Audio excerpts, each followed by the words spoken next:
February 26th, 1945, 3:47 p.m. Elsdorf, Germany. Through the flickering light of burning buildings, Oberscharführer Wilhelm Bartelborth pressed his eye against the commander's periscope of his Panther tank, scanning the rubble-strewn approaches to the village. For 3 years, he had operated under a singular tactical certainty that had sustained German tank crews through retreat after retreat, loss after loss, defeat after defeat. German heavy tanks were invulnerable to American tank guns at any practical combat range. The mathematics had been unambiguous, proven in countless engagements from Normandy to the Bulge. The American M4 Sherman's 75mm gun could only penetrate a Panther's frontal armor at ranges under 100 meters, and only then with special ammunition fired at perfect angles. The Tiger's 88mm gun could destroy a Sherman at 2,000 meters. This 500-meter versus 2,000-meter equation had defined every tactical decision, every defensive position, every crew's confidence for 30 months of continuous combat. But in exactly 18 seconds, Wilhelm Bartelborth and thousands of German tank crews like him would begin discovering that the Americans had finally built something that violated every assumption they carried about their enemies, their machines, and their chances of survival. The Panther, commanded by Bartelborth, had taken position in a partially destroyed house, its long 75mm gun covering the main approach into Elsdorf. His crew had fought their way west from Poland through 6 months of continuous retreat, losing comrades and territory, but never losing faith in their vehicles' superiority. They had destroyed dozens of Shermans during the autumn and winter battles, each engagement confirming what every German tanker knew with absolute certainty. American tanks were death traps, under-armored and undergunned, dangerous only in overwhelming numbers. The afternoon light was fading when Bartelborth spotted movement through the smoke 300 meters down the street. The silhouette was unmistakable at first glance.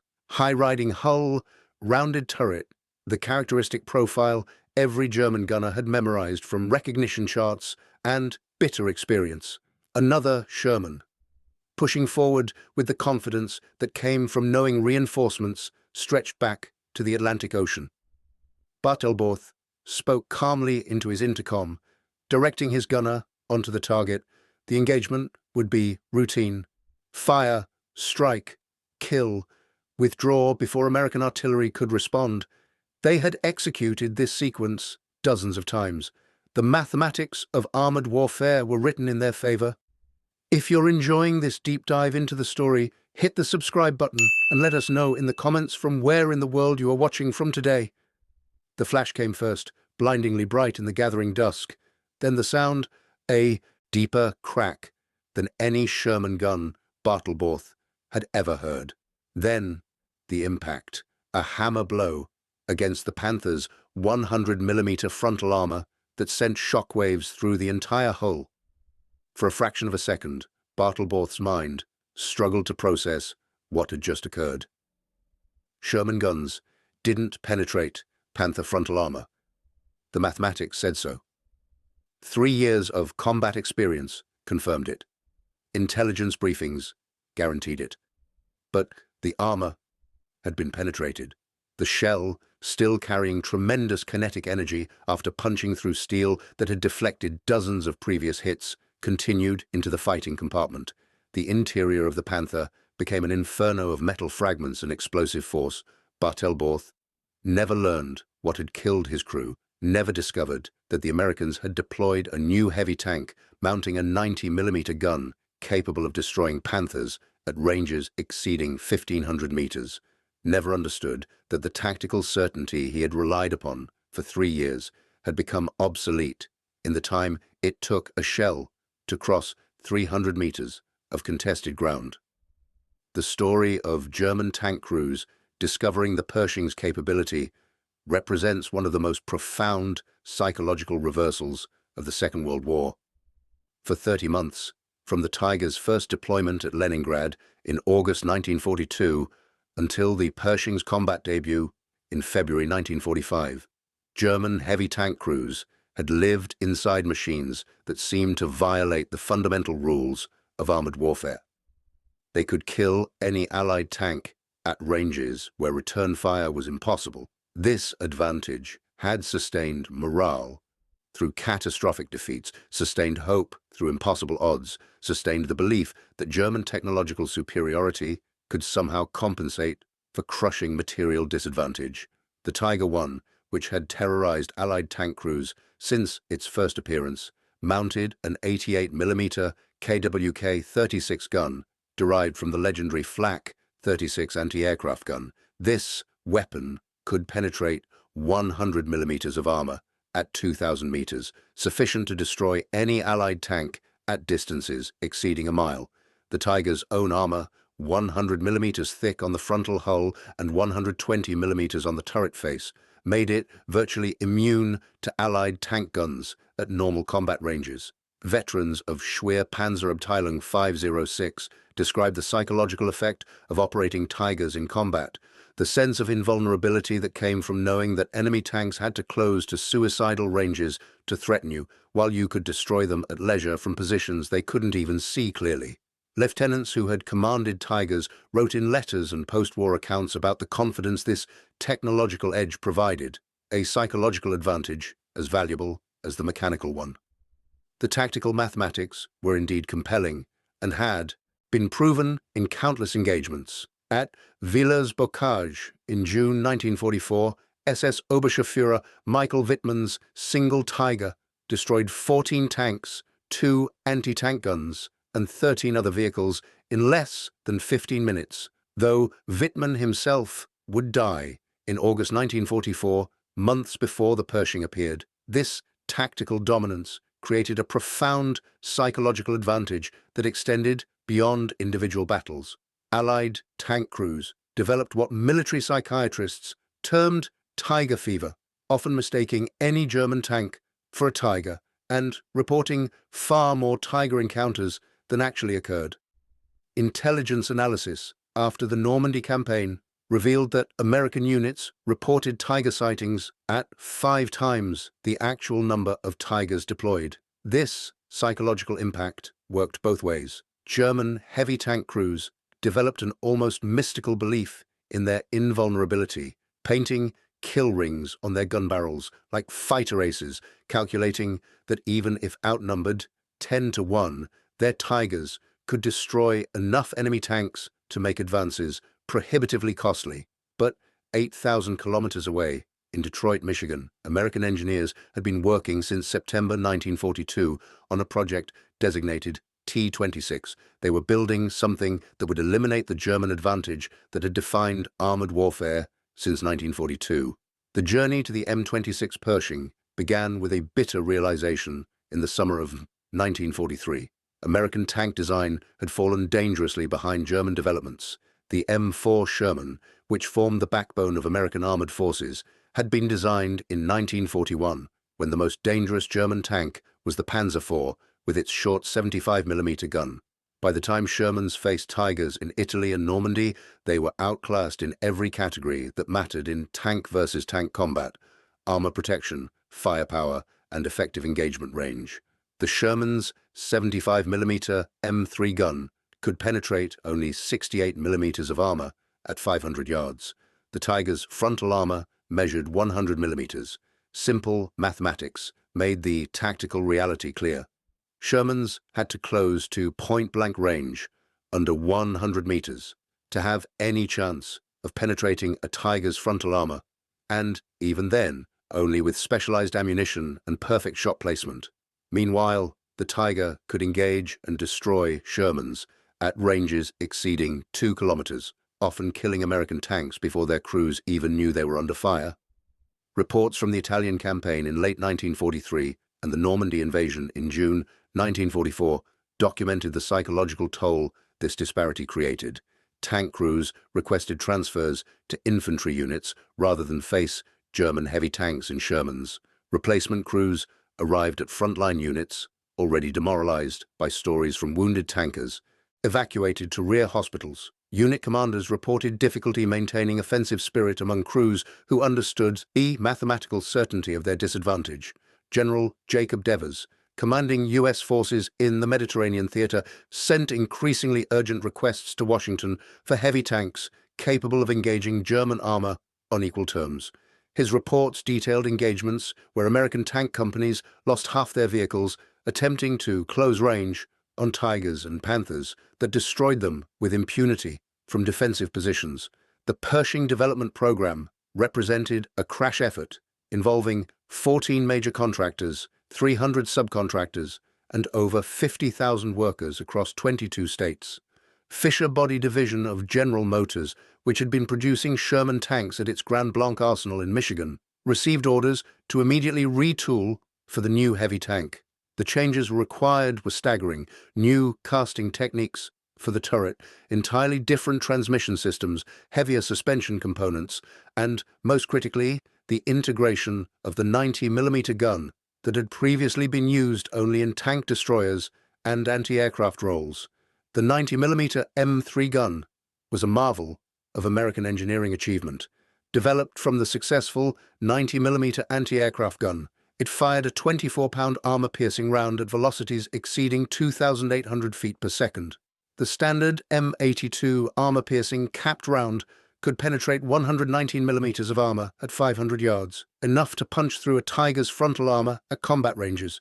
The newer T-30E16 high-velocity armor-piercing round with its tungsten carbide core could penetrate 221 millimeters at the same range, enough to threaten even the mighty King Tiger's frontal protection. The development was shrouded in unprecedented secrecy for an American weapons program. Workers at the Fisher Tank Arsenal were told they were building an improved Sherman variant. Components were manufactured in separate facilities to prevent anyone from understanding the complete design. Subcontractors produced parts without knowing what vehicle they would ultimately equip. When the first 20 Pershings were sent to Europe in January 1945, they were listed in shipping manifests as heavy maintenance equipment and covered with waterproof tarps that concealed their true nature. January 15th, 1945. New York, port of embarkation. Under cover of darkness and heavy security, unprecedented for tank shipments, the first 20 M26 Pershings were loaded onto transport ships bound for Europe. Each tank was wrapped in waterproof covering and labeled with false shipping codes. The crews selected to operate them had been training in isolation at Fort Knox since November. Sworn to secrecy under penalty of court-martial, they had been told only that they would be operating new equipment of a classified nature that would give them an advantage against German heavy tanks. The Atlantic crossing took 11 days through U-boat-infested waters. The Pershings were positioned in the ship's holds behind rows of regular Shermans, hidden even from most of the ship's crews. The tank crews spent the voyage studying German armor recognition charts and practicing their cover story.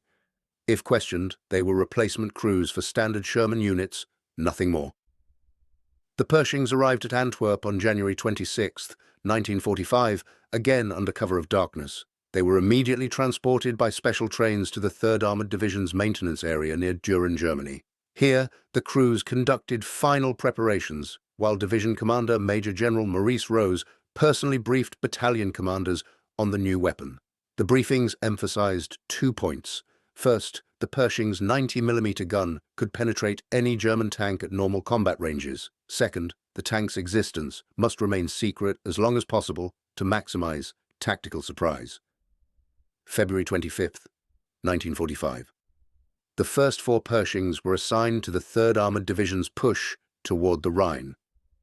They were distributed, 1 per task force, hidden among regular Sherman companies with strict orders to avoid engagement unless facing German heavy tanks.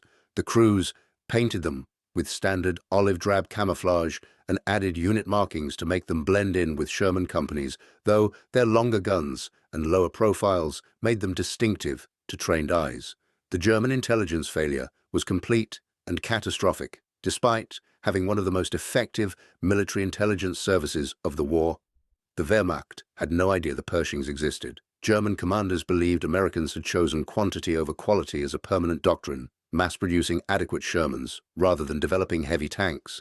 They couldn't conceive that American industry could pivot to producing heavy tanks while simultaneously maintaining Sherman production at levels Germany couldn't match for all tank types combined. German intelligence assessments from late 1944, captured after the war and analyzed by American and British intelligence services, revealed the depth of this miscalculation. Wehrmacht reports assumed American tank development had stagnated, that the Sherman represented the peak of American design philosophy, prioritizing reliability and numbers over individual vehicle capability. This assessment wasn't entirely wrong. The Sherman did prioritize those factors.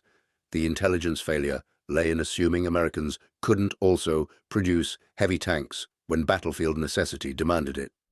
February 26, 1945. Near Elsdorf, Germany marked the first Pershing combat loss and the first German encounter with the new American heavy tank. The T-26E3, nicknamed Fireball, was positioned to overwatch a roadblock when a Tiger I emerged from concealment at approximately 100 yards. The Tiger's 88mm gun spoke first. Silhouetted by a nearby Fireball was in a disadvantageous position that negated its armor advantage. The Tiger's first round struck the Pershing's gun mantlet, penetrating through the machine gun port. The shell killed both the gunner and loader instantly. The second shot hit the gun barrel, causing the round in the chamber to fire with the effect of distorting the barrel and rendering the main gun inoperable. The third shot glanced off the turret side, taking off the upper cupola hatch. The crew bailed out as the Tiger reversed to change position, but the German tank became entangled in debris and was abandoned by its own crew. This engagement provided the first data point for German tank crews, though they didn't yet understand its significance. A Tiger crew reported destroying an unidentified American tank with a longer gun than standard Shermans at close range. The tank had taken multiple hits to be disabled, rather than the single shot that typically destroyed Shermans. The report circulated through Panzer units with curiosity but not alarm. Perhaps an upgunned Sherman variant or a tank destroyer mistakenly identified as a tank. However, Fireball was quickly recovered by American maintenance units and repaired, returning to service on March 7th. This recovery capability, the ability to repair and return damaged tanks to service in days rather than weeks, represented another American advantage German crews didn't yet recognize. Our German maintenance infrastructure had collapsed under bombing and the chaos of retreat. Damaged tanks were increasingly abandoned rather than recovered. American maintenance units operated with spare parts, skilled technicians, and transportation assets that made repair practical even close to front lines. Over the next week, scattered reports began reaching German headquarters about encounters with an unidentified American tank. A Panther crew reported being destroyed at 1,800 meters by a single shot from an American vehicle they couldn't identify. This range was impossible for a Sherman's 75mm gun.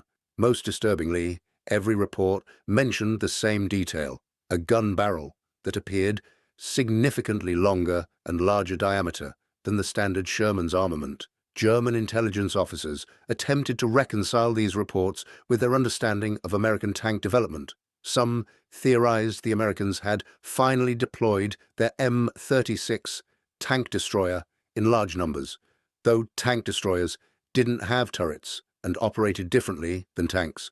Others suggested the British had shared their 17-pounder Firefly Shermans with American units. None considered the possibility that Americans had developed and deployed an entirely new heavy tank. March 6, 1945. Cologne. The engagement at Cologne Cathedral would become the most documented American-German tank duel of World War II, captured on film by Signal Corps cameraman Jim Bates. The day began with German forces positioning remaining tanks around Cathedral Square. Panther commander Oberleutnant Wilhelm Bartelborth, commanding a Panther from Panzer Brigade 106, felt confident despite the American approach. The square's open space gave clear fields of fire, and positions behind rubble provided partial hull cover. At 15:20 hours, Bartelborth spotted movement near the destroyed Geryon Hotel. Through his periscope, he saw what he initially reported as a Sherman variant, with an extended gun, approaching down Komödienstrasse.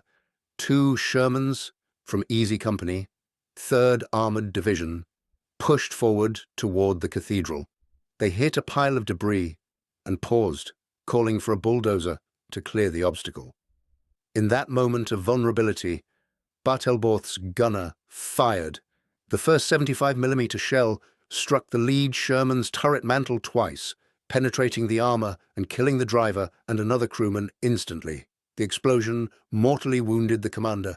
The second Sherman attempted to reverse, but a third shot from the Panther struck its tracks, immobilizing it. The crew bailed out before the Panther could fire again, escaping down a side street. Bartelborth had executed a textbook engagement. 2 American tanks destroyed in less than 30 seconds without taking return fire. His Panther remained in position, gun-oriented down Komödienstrasse, waiting for the next American vehicle to appear. The tactical situation seemed clear. American forces were pushing toward the cathedral, and he held a position that gave him first-shot advantage on any tank attempting to advance. Staff Sergeant Robert Early, commanding the Pershing nicknamed Eagle 7, had been advancing on a parallel street when he heard the engagement over the radio. His crew, including 21-year-old gunner Corporal Clarence Smoyer, had trained on the Pershing for 3 months. They knew the tank's capabilities and understood they were operating equipment German crews had never encountered. Early made a tactical decision based on the Pershing's advantages. Rather than confront the Panther head-on down Komödienstrasse, where it held position, he would approach from An den Dominikanen, a parallel street that would bring Eagle 7 into Marseillenstrasse, giving them a flanking shot into the Panther's side armor.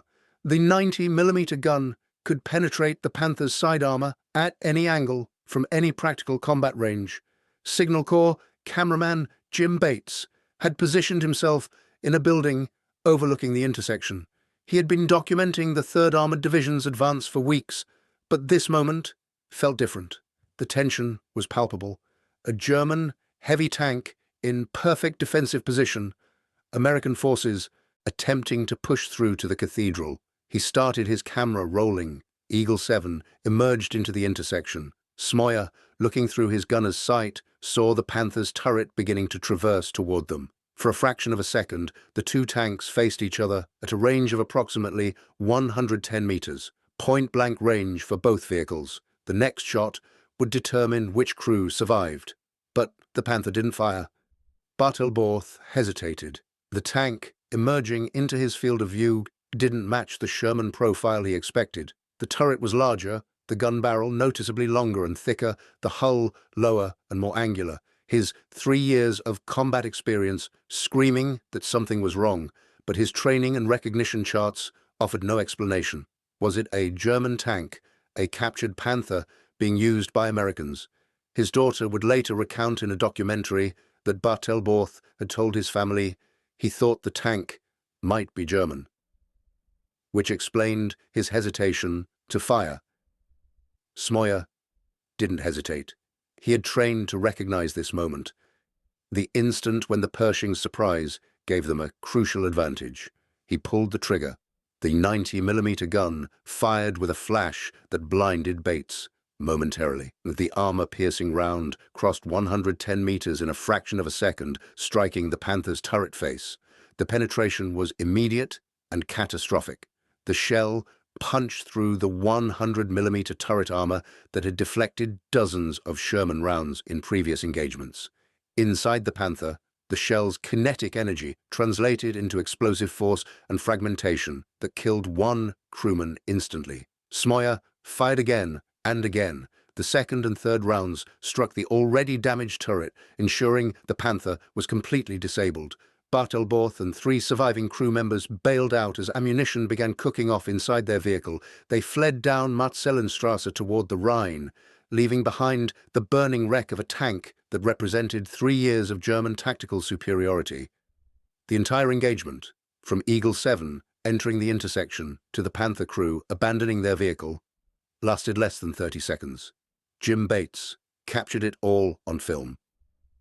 The footage would be shown in newsreels across America and allied nations, visual proof that American tanks could now match German armor in firepower. But the footage's significance went beyond propaganda value. It documented the exact moment when German tank crews' three-year advantage vanished.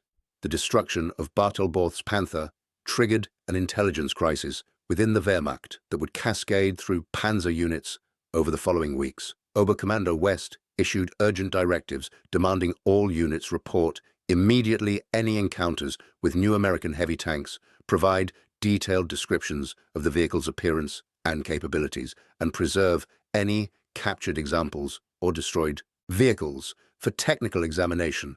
The responses painted a picture of technological surprise that German commanders struggled to accept. Multiple crews reported American tanks with 90mm class guns destroying Panthers and Tigers at ranges exceeding 1,500 meters.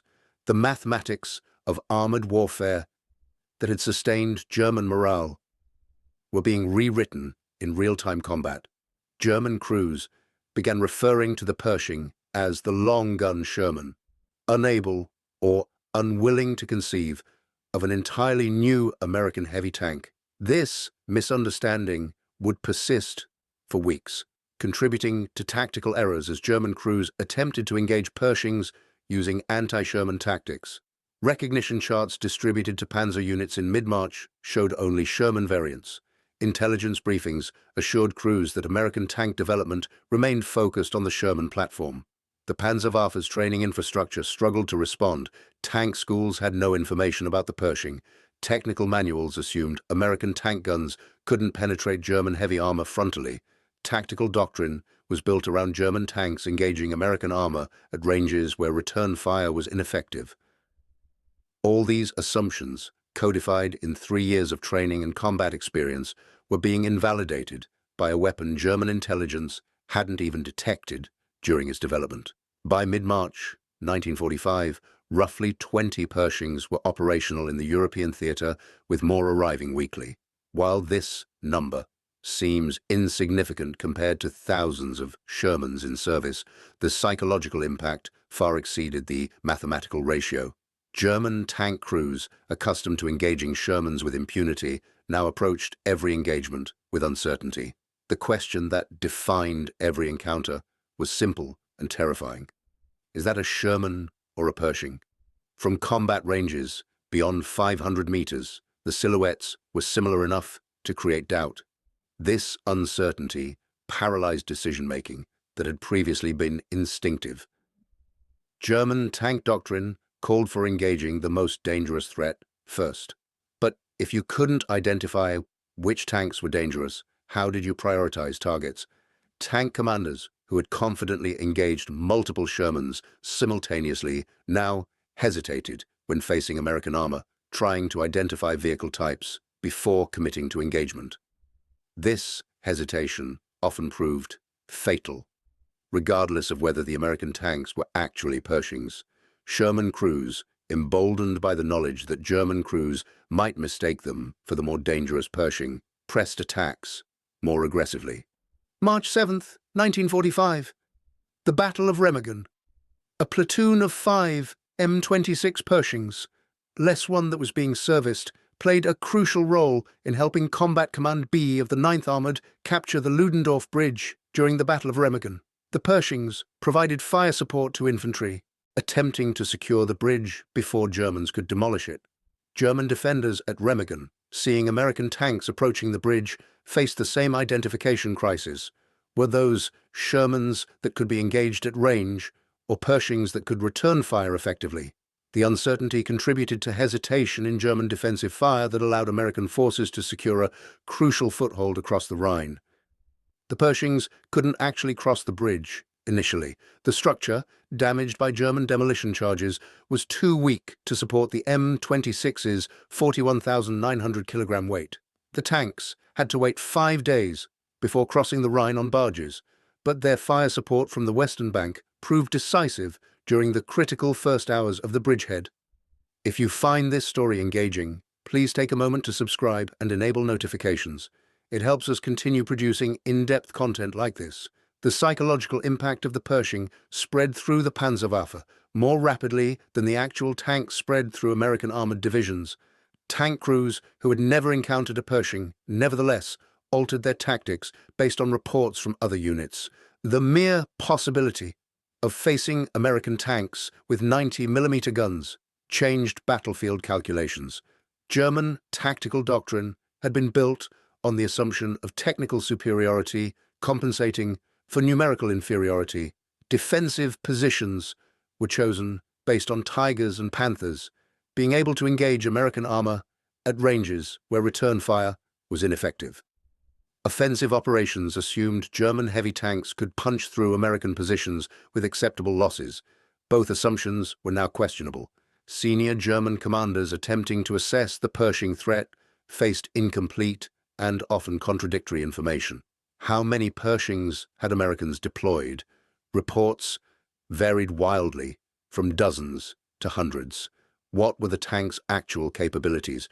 Field reports suggested it could penetrate Panther armor frontally, but at what ranges? Could it threaten King Tigers? The Wehrmacht's intelligence apparatus, already degraded by 3 years of retreat and Allied bombing, couldn't answer these basic questions. The capture of damaged Pershing components from the knocked-out tanks provided German engineers with their first physical evidence of American heavy tank development. Examination of shell fragments and armor samples from the Pershing hit at Elsdorf revealed construction techniques that challenged German assumptions about American industrial capability. The armor was well sloped, similar to the Panther's design philosophy. The frontal armor measured 115 millimeters at 46 degrees, providing effective protection comparable to much thicker vertical armor. German engineers had assumed Americans lacked the metallurgical expertise and manufacturing precision for this type of advanced armor design. The evidence proved otherwise. The 90mm gun barrel recovered from a damaged Pershing showed precision machining that equaled German standards. The barrel's length and chamber design indicated muzzle velocities significantly higher than the Sherman's 75mm gun. Calculations based on the physical evidence suggested the gun could indeed penetrate 100 millimeters of armor at 1,000 meters or more. German technical officers reported that this wasn't simply an upgraded Sherman. Every component represented advanced engineering comparable to or exceeding German tank design. The realization that Americans had developed a heavy tank comparable to Panthers while maintaining Sherman production at levels Germany couldn't match for all tank types combined created a psychological shock among Wehrmacht technical staff who had believed American industry could produce quantity but not quality. The examination revealed details that particularly affected German crews' morale. Reports circulated through Panzer units about the Pershing's interior spaciousness compared to German tanks, better crew ergonomics that reduced fatigue during long operations, advanced ammunition storage systems designed to prevent catastrophic explosions, and interior features like padded surfaces and proper lighting that showed attention to crew comfort. German designs had sacrificed for performance. The knowledge spread through the Panzerwaffe, rapidly affecting morale that had already been weakened by constant retreat and material shortages. Tank crews who had maintained their fighting spirit despite overwhelming odds now faced a different reality. The Americans had eliminated their last significant advantage. The psychological impact was reflected in increasing reports of mechanical breakdowns, resulting in tank abandonment. Crews who would previously have attempted field repairs under fire now declared vehicles irreparable at the first mechanical issue. Tank recovery vehicles reported finding abandoned German tanks with minor problems, loose tracks, empty fuel tanks, thrown treads that crews would have routinely fixed weeks earlier. As American forces pushed eastward across Germany in late March and early April 1945, German tank crews found themselves in an impossible psychological position. They were ordered to hold defensive positions against American advances, but they no longer knew what they were facing. Every engagement became a lethal gamble. Were those Shermans or Pershings approaching? The pattern repeated across the front. German tanks that had once stood their ground now withdrew at first contact with American armor. Defensive positions that should have held for days collapsed in hours. The material impact of 20 Pershings among thousands of American tanks was minimal from a purely statistical perspective. But the psychological impact was paralyzing. April 1945 saw the complete breakdown of organized German armored resistance in the West. Units that still possessed operational tanks often refused to engage American armor without guarantee that no Pershings were present. Since no such guarantee was possible, many units essentially ceased offensive operations entirely. The Battle for Dessau on April 21st through 24th exemplified the new reality. German defenders, despite having operational Panthers and Tigers, adopted purely defensive positions and avoided engaging American armor at range. The American attack, which included Pershings among regular Shermans, met minimal organized resistance as German crews chose withdrawal over engagement with potentially superior American tanks. Tank aces who had accumulated dozens of kills abandoned their vehicles rather than face possible Pershings. Hauptmann Joseph, a Panther commander with 43 confirmed kills since Normandy, surrendered his tank and crew to American infantry rather than engage American armor whose composition he couldn't determine. The mere rumor of Pershings in a sector could cause German armored units to withdraw from otherwise defensible positions. The Panzerwaffe that had conquered France in 6 weeks and nearly defeated the Soviet Union had lost its will to fight, not through material destruction, but through psychological collapse. The certainty that had sustained German tank crews through 3 years of increasingly desperate combat had been shattered by American engineering that proved German technological superiority was neither permanent nor guaranteed. As German resistance collapsed in late April and early May 1945, thousands of German tank crew members became prisoners. Their interrogations, conducted by U.S. Army intelligence officers and preserved in archives, revealed the profound psychological impact of discovering American heavy tank capability. Veterans consistently reported that learning about American heavy tanks represented a psychological breaking point more significant than any single military defeat. For 3 years, they had operated under the assumption of technical superiority, even when outnumbered 10 to 1, even when retreating across hundreds of kilometers, even when fuel and ammunition ran short. They knew their Tigers and Panthers were superior to anything Americans could field. When they learned Americans had equal or better tanks, the war became hopeless in their minds. The interrogations revealed that many German crews had never actually encountered a Pershing in combat, but the fear of them had shaped every tactical decision after mid-March. The uncertainty, not knowing whether approaching American tanks were Shermans or Pershings, proved as effective as actual combat in neutralizing German armor's psychological advantage. Oberscharführer Hans Schmidt, a Panther gunner captured near Leipzig in April, told his interrogators that his crew had been ordered to engage American tanks at a road junction, but withdrew without firing when they couldn't positively identify the vehicles as Shermans. They reported mechanical failure rather than admit they had refused engagement out of fear. Schmidt said at least 5 other crews in his company had done the same in the previous 2 weeks. Lieutenant Friedrich Weber, a Tiger commander captured at the Ruhr Pocket, described the moment he learned about the Pershing from other crews. He said it felt like the ground shifting beneath his feet, that the one certainty he had relied on through 2 years of retreat had been taken away.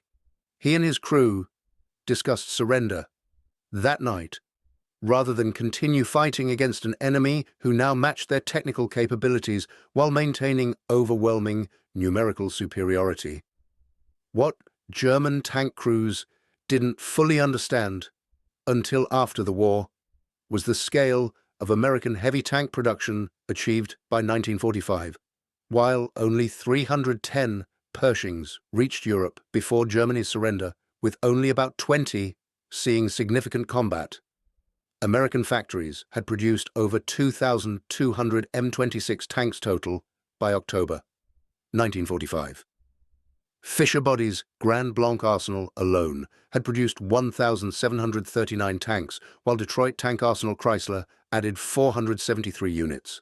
The assembly lines, once fully converted, could complete a Pershing every few hours, compared to the days or weeks required for German Tiger production.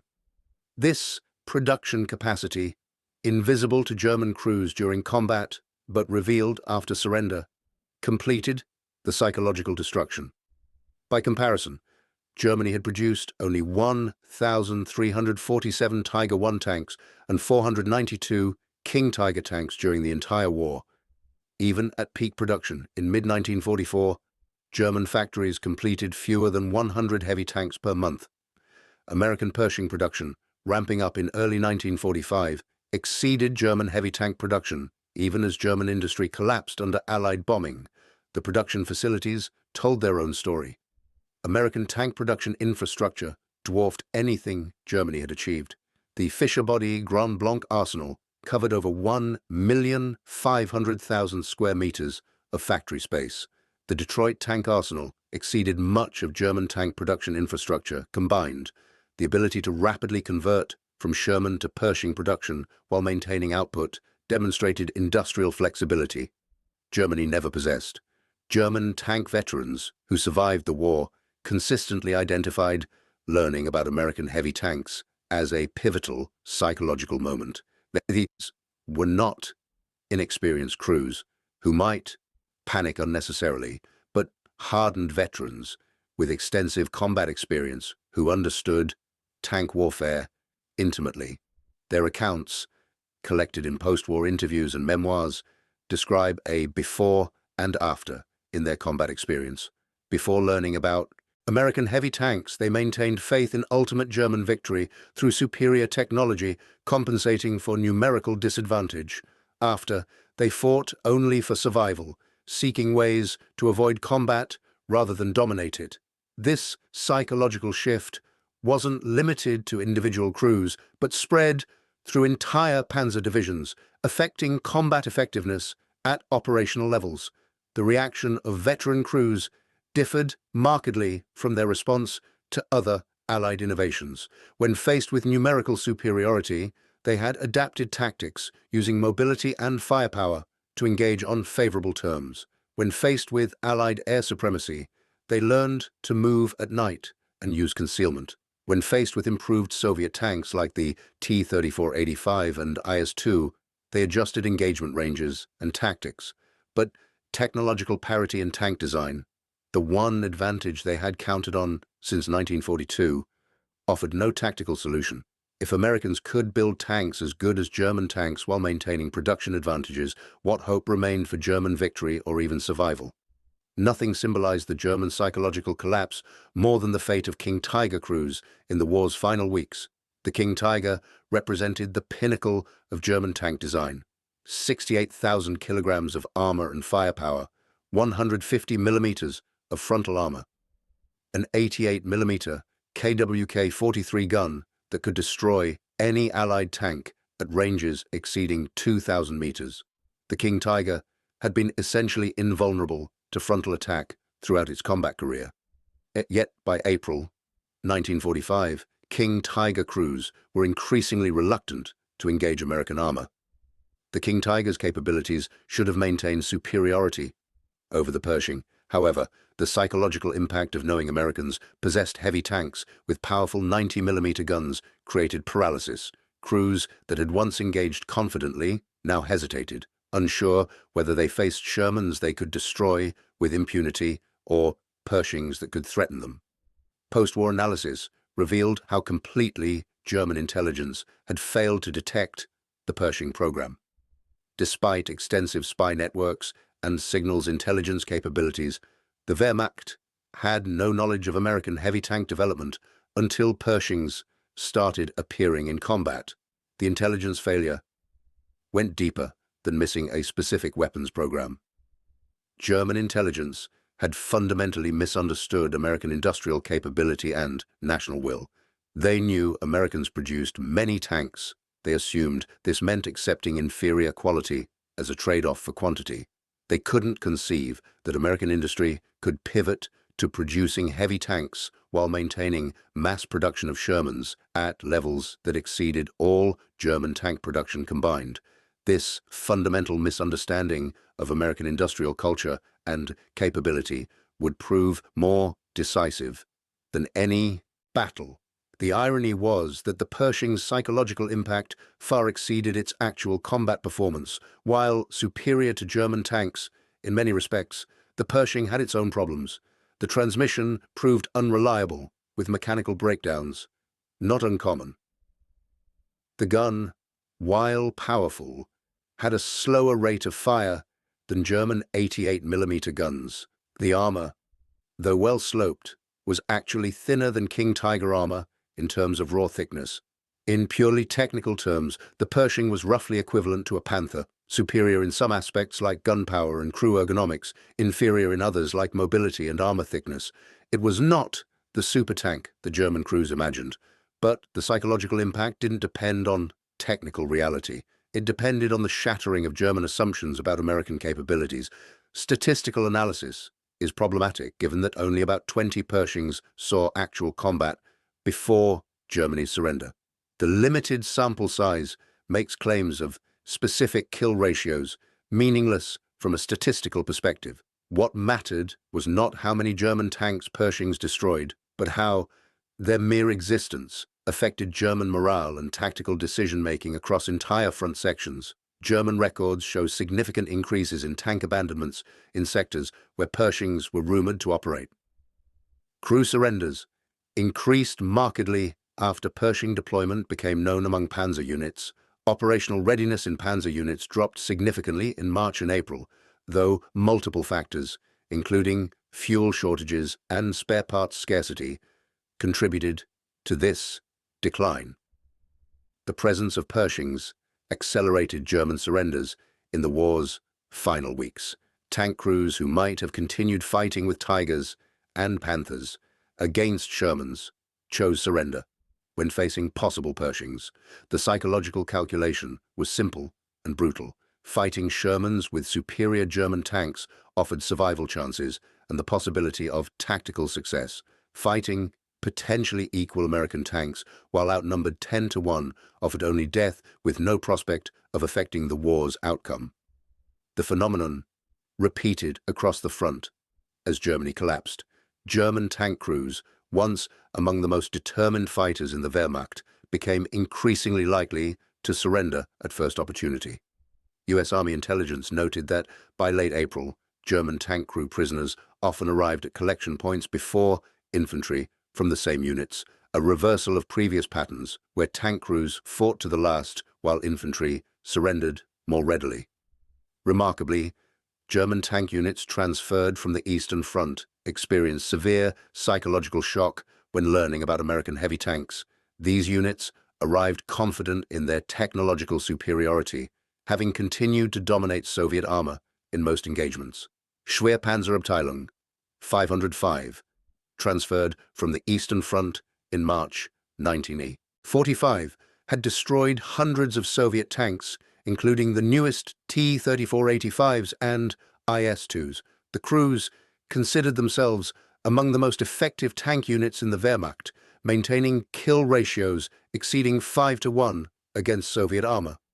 Within 2 weeks of arriving in the West and learning about American heavy tanks, the unit's effectiveness declined dramatically. The contrast between Eastern and Western Front experiences created cognitive dissonance crews couldn't reconcile. They couldn't understand how they still dominated Soviet armor while potentially being matched by American tanks. The realization that Americans might have surpassed Soviet tank development while maintaining massive numerical superiority created a sense of facing an unstoppable force. If the Americans, with their industrial capacity and resources, had finally applied serious engineering effort to heavy tanks, what hope remained? As more German crews learned about Pershing capabilities through combat reports, intelligence briefings, and interrogations of captured American tankers, technical details spread through the Panzerwaffe. Each new piece of information further affected morale, the stabilized gun system that allowed accurate fire while moving, the advanced transmission that provided smooth shifting without the double-clutching German systems required, the crew comfort features that reduced fatigue, the discovery that Pershing tanks included infantry telephones on the rear hull, allowing infantry to communicate directly with tank crews, demonstrated American attention to combined arms operations that German tanks lacked.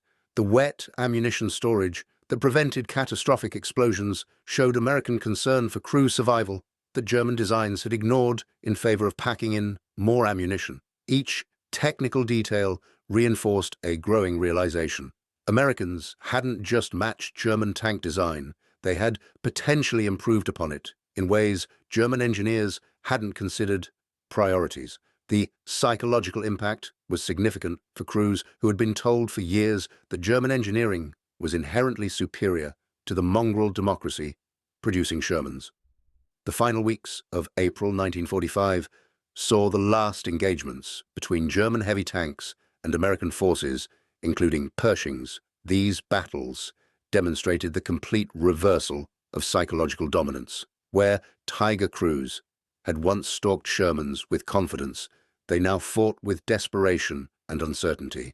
German doctrine called for engaging the most dangerous threat first, but identification uncertainty paralyzed decision-making. Crews hesitated, trying to identify whether approaching tanks were Shermans or Pershings, losing crucial first-shot opportunities.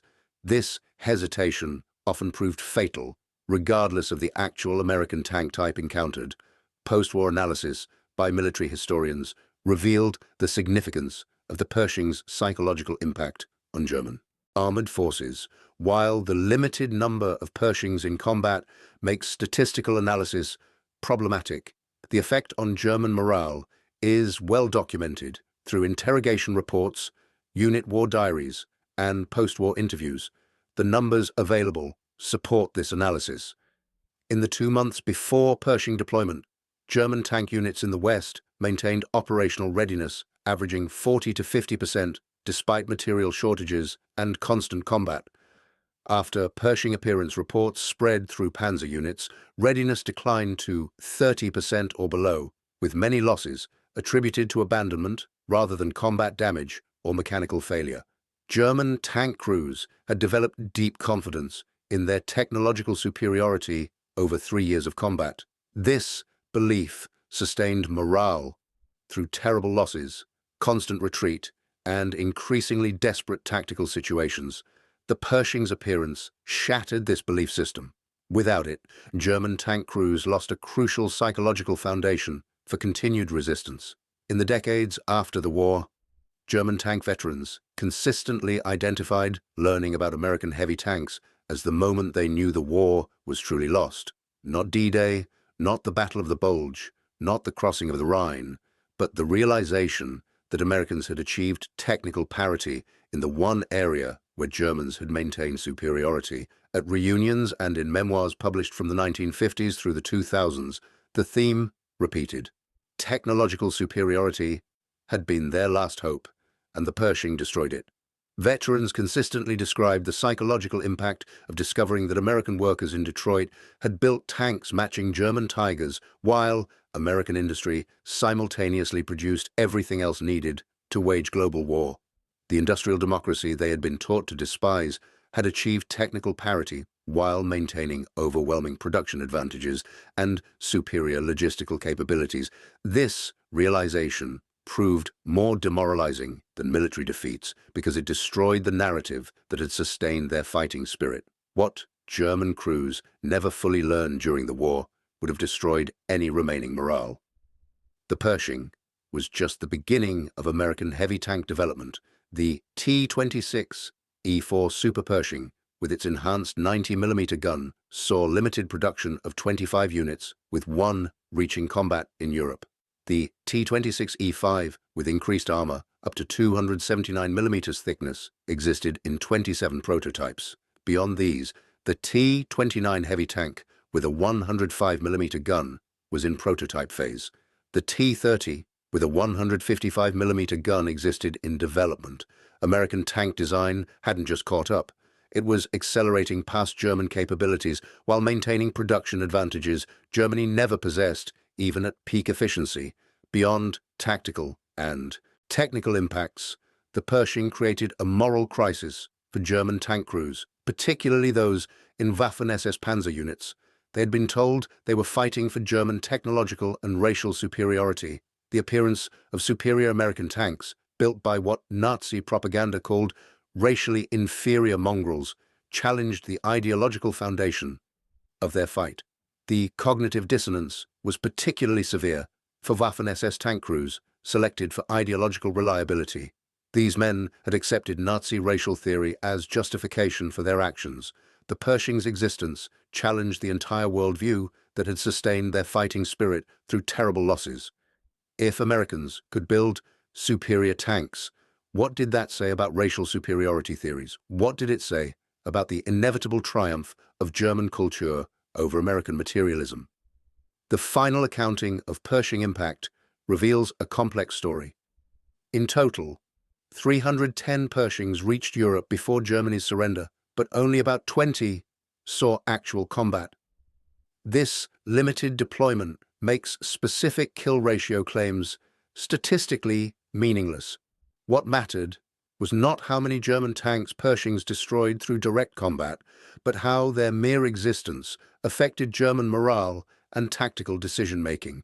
German records show significant increases in tank abandonments in sectors where Pershings were rumored to operate, though not confirmed. Crew surrenders increased markedly after Pershing deployment became known. Operational readiness in Panzer units dropped significantly, though multiple factors, including fuel shortages and manufacturing quality decline, contributed to this. The greatest irony of the Pershing's impact was that German tank development had actually produced designs that might have exceeded American capability, but too late and in too few numbers to matter. The Panther II, E-50, and E-75 programs represented advanced designs that might have maintained German technical superiority, but they existed only on paper or in prototypes when Pershings were entering mass production. This contrast embodied the fundamental difference between German and American approaches to warfare. Germans sought technical perfection in individual weapon systems, accepting delays and limited production runs to achieve theoretical superiority. Americans sought sufficient quality in massive quantities, accepting that individual vehicles might not be perfect if they could be produced in overwhelming numbers.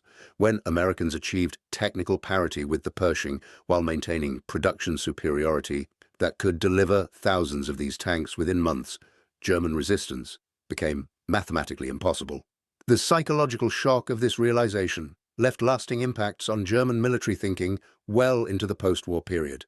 The German military that emerged in West Germany during the 1950s developed a healthy respect for American industrial capacity that persists to this day.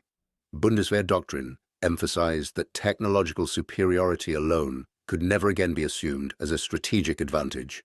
Numbers mattered, industrial capacity mattered, the ability to sustain production while taking losses mattered. Many German veterans who immigrated to America after the war cited the industrial might they witnessed, symbolized by the Pershing, as a factor in their decision. If America could produce such weapons while maintaining democratic freedoms and prosperity, perhaps the American system was worth embracing rather than fighting. Today, surviving Pershings stand in museums worldwide, silent testimony to American industrial achievement.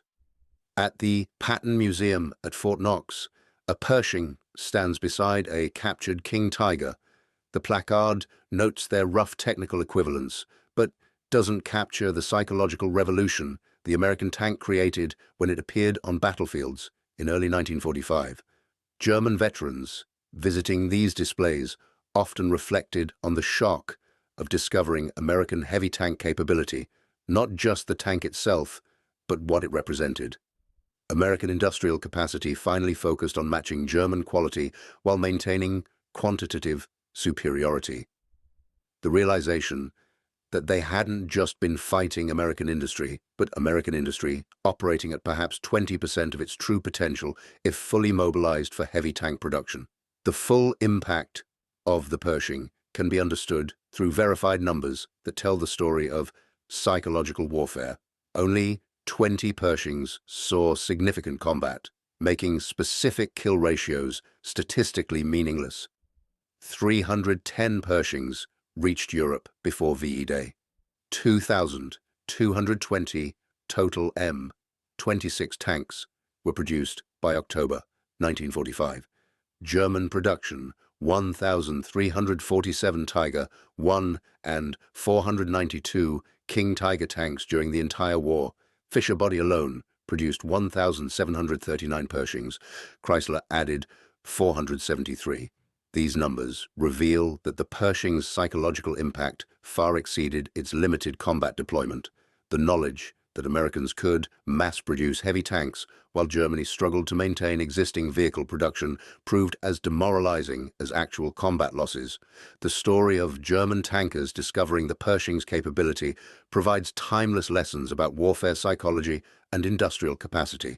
It demonstrates that technological superiority alone cannot sustain military effectiveness without the industrial base to support it and the strategic depth to absorb losses.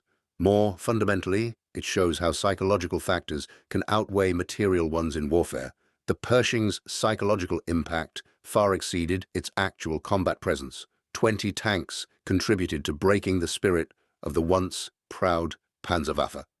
Not through overwhelming combat victories that could be measured in destroyed vehicles, but through shattering the myth of German technical superiority that had sustained morale through 3 years of retreat. The German tankers who had entered the war supremely confident in their technological superiority ended it discovering that American industrial democracy had matched and potentially exceeded their best efforts. The psychological journey from hunters to hunted, from superior to potentially inferior, occurred in just 8 weeks, from the first Pershing combat in late February to Germany's surrender in early May. The Pershing's true victory wasn't measured in destroyed German tanks. With only 20 in combat, statistical analysis is impossible. But in destroyed German certainty, tank crews who had fought against overwhelming odds for years, sustained by faith in their technological edge, lost that faith when American heavy tanks appeared. In the end, the M26 Pershing accomplished what thousands of Shermans couldn't. It contributed to breaking the German tanker's spirit, not through overwhelming numbers or superior tactics, but through the simple, devastating proof that American engineering had caught up, that the industrial democracy Germans had dismissed as incapable of quality production had built heavy tanks matching their best. The long gun that German crews saw through their periscopes in those final battles wasn't just a weapon. It was the end of an era, the death of a certainty, the proof that 3 years of technological superiority had been temporary rather than inherent. German tankers never knew the American Pershing had a 90mm gun capable of killing their Tigers until those guns spoke in combat. When they did, the myth of invincibility died. The hunters had become the hunted, and they knew it. In that knowledge lay the psychological collapse that helped end the war in Europe. The Pershing stands as testament to a fundamental truth of modern warfare. Technological superiority is temporary, but industrial capacity and democratic innovation endure. German tankers learned this lesson in the hardest possible way, staring down the barrel of an American 90mm gun that proved American democracy could produce weapons equal to anything totalitarianism had created. Thank you for watching. For more detailed historical breakdowns, check out the other videos on your screen now, and don't forget to subscribe.